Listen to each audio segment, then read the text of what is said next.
Bismillahirrahmanirrahim. Assalamualaikum warahmatullahi wabarakatuh.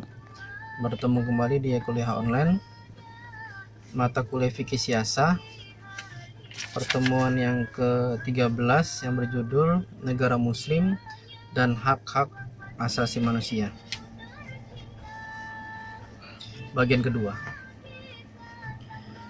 Islam juga membedakan antara suatu hak dengan hak lainnya. Ada yang dikategorikan ke dalam hak yang bersifat materi atau akar rasio, individu atau golongan, serta hak yang harus dipenuhi di saat ini atau di masa yang akan datang.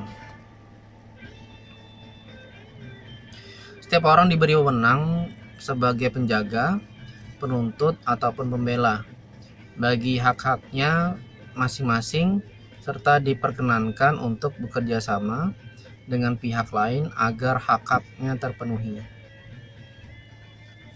Jika ia hidup di sebuah kawasan dan di sana tidak dapat memperoleh hak-haknya, juga tidak memiliki kawan maupun penolong, maka ia dibolehkan meninggalkan kawasan tersebut. Banyak ahli yang membahas tentang hak asasi manusia lewat beberapa buku yang mereka tulis.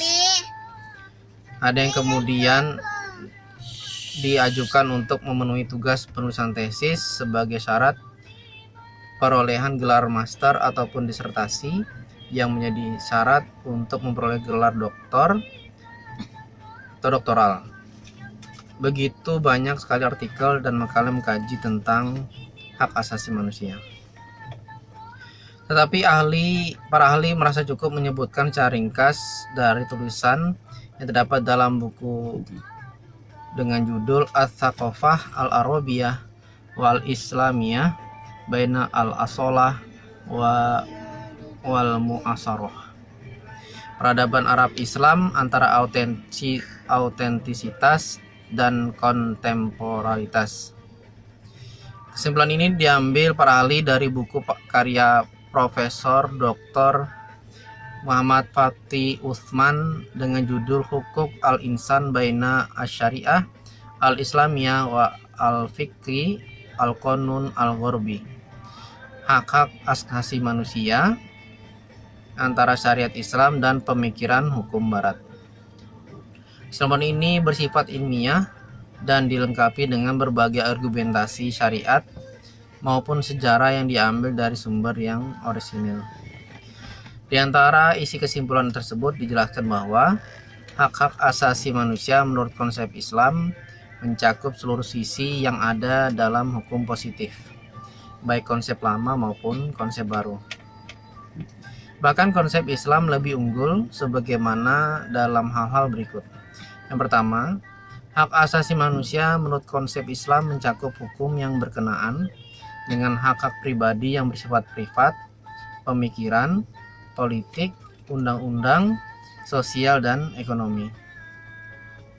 Juga dijelaskan bahwa Islam memberikan kebebasan kepada semua lapisan masyarakat umum secara setara. Yang kedua, hak asasi manusia dalam Islam juga mencakup kemaslahatan laki-laki sekaligus perempuan. Islam memandang perempuan secara terhormat dan dianggap atau diposisikan sebagai saudara kandung laki-laki.